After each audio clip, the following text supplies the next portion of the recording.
Hey there, I'm Kat of Cat Star Music, and I want to tell you a story about something that happened to me this past Sunday as I was performing music. So, I talk a lot about performance anxiety and stress as it relates to music and that sort of thing. And so, I've been a musician performing since I was 9, so I don't know, 33 years, something like that, a long time. And I think that there's this perception that at some point the nerves stop affecting you. And while it's true that I have definitely greatly reduced the anxiety that I feel during a performance, it never goes away. Ever. And I'm not really sure that we want it to, because I think if you're just not interested in your performance, then you wouldn't be nervous about it. I think that it's a good thing that we feel at least a little bit of fear or anxiety, because that shows we're alive and we're paying attention and we care.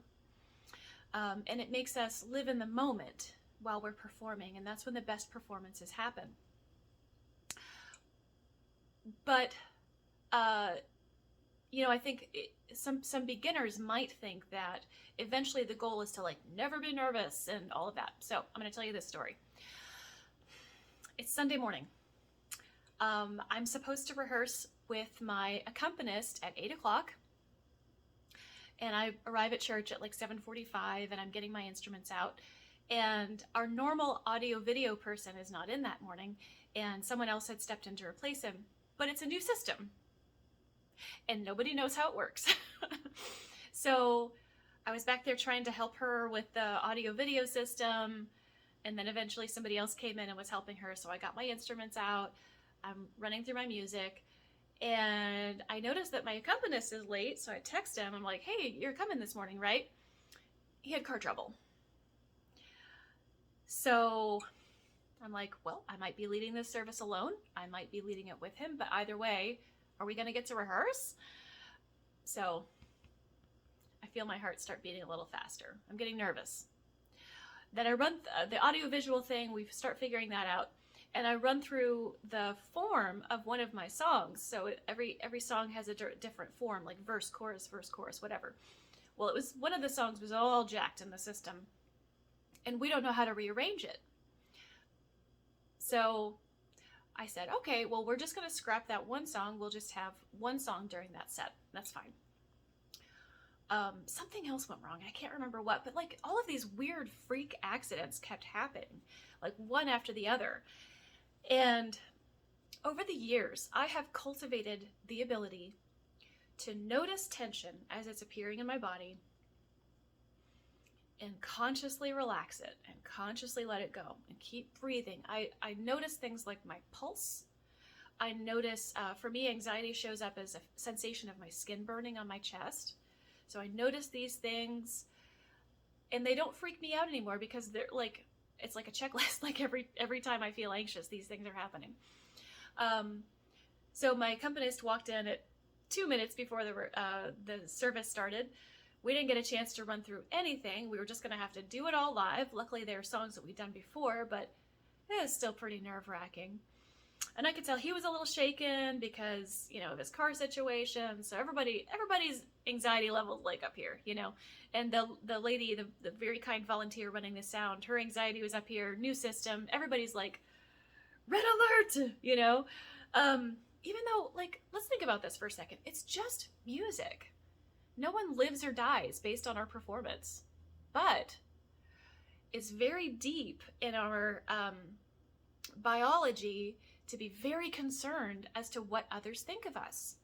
Because if you think about it, a long time ago, when humans were developing, your sense of tribe, that was your sense of safety, right? Saber-toothed tigers pick off those who have been ostracized, and that becomes dinner, So our deep lizard brain tells us, if you mess up, you're going to be ostracized and you're going to die. That's not going to happen, obviously, but that's what our brain, that controls our adrenaline and our stress response, that's what our brain hears when we're thinking, I better not mess up. So I'm a seasoned professional. I put a smile on my face and I do the best job I can and I give the rest up. I'm like, it's just going to be what it's going to be. And it was a great service. We did a great job. Chris and I, my accompanist, played wonderful music, and no one in the audience knew anything was amiss, which was my goal. Because as a performer, my job is to be a vessel for the spirit, for the groove, for the music, for the meat and potatoes of what we're trying to convey with music. It's not my job to make it about me. It's my job to be a conduit and an appropriate vessel for the things that are bigger than myself. That's how I view it. Which also takes a lot of pressure off me. It's not about me. It's about, something bigger. So do the best job I can. But about 5 minutes till the end of the service, while I'm singing communion, I think I'm staring at the window in the back too long because I noticed something's wrong with my vision. And so I try not to stare at the window too much, and I just keep focusing on the music, keep focusing on the being a vessel, And then after the service, when Chris and I are talking, we're like, well, that went really well considering how it could have gone. I notice I can't see half of his face. Like, the left side of my vision, there's like this prismatic rainbow. That's new. So I had been doing my best during the whole service to notice the tension, notice my shoulders creeping up, relax them down, notice my breathing getting shallow, so I extended my breathing. All of these things that we sort of have to take back control of, these automatic things that our body does when we're in stress. But this was new. I have never had any trouble like that with my vision. So I interrupted him and I said, I'm so sorry, I can't talk right now. I need to go sit in the office.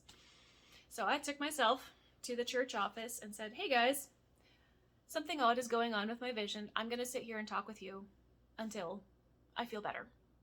And they were very kind. They let me just sit there and listen to their stories. And I focus on relaxation, but I notice my chest starts to feel like it's on fire. And my skin starts to feel weird and tingly and all of this stuff. I had an anxiety attack. With the new thing. Like, I've had anxiety attacks before, but the vision thing, that was totally new. And so I just sat there until I felt calmer, and breathed and listened to these stories and just sat there with people that I know, like, and trust. And they were really kind and babysat me until I felt better. And then I texted my husband and said, hey, this thing happened. I'm driving home now. I feel better. So I just think it's interesting that I have been performing for 30 plus years, and I have come to know all of the normal anxiety responses to performance for myself. It shows up differently in different people. And then this brand new thing, the vision thing, that was new, freaked me out. I think that's actually what sent me into the anxiety attack. But what was so heartening about this whole experience was that, one, I had people I trusted that I could go sit with and that would look after me. And two, because I've done all this work on learning myself and learning how to calm my own system, it didn't faze me for long.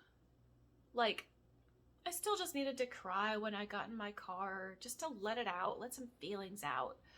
But I got home and then I had a really good day. I took a nap. I talked with my husband. I did all this stuff. And then, you know what? I finished my day like I normally do on Sundays, and I taught a couple of lessons. And something that would have derailed me and derailed my entire day, maybe a couple of days, years prior, was a little blip on the radar. And my takeaway from this is I now know one more way that anxiety can manifest for me. It can disturb my vision. That'll be less freaky if it happens again. I hope it doesn't, but there were all these things that I'm not in control of. I wasn't in control of the audio visual. I wasn't in control of, everything else that happened. And none of it was anybody's fault. It's just stuff that happens, But I was able to get through the performance. No one was the wiser. And then I had my emotional reaction to it. Like I felt all of that, acknowledged all of that, and let it pass, and then got on with my day. Like, this is a victory story,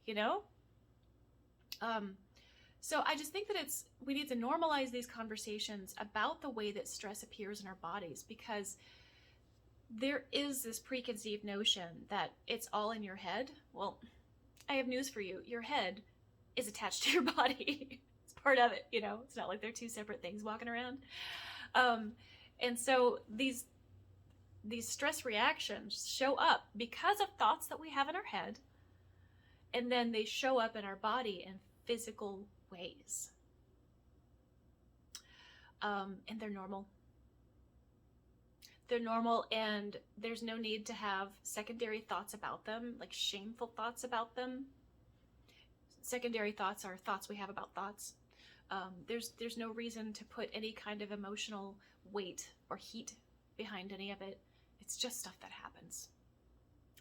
And the more you learn about yourself and the ways that these things appear in your body, the more you're prepared to notice them and kind of like release them in the moment.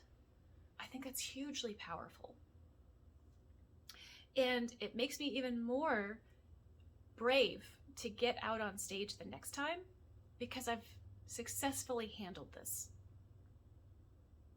I hope this is helpful for you.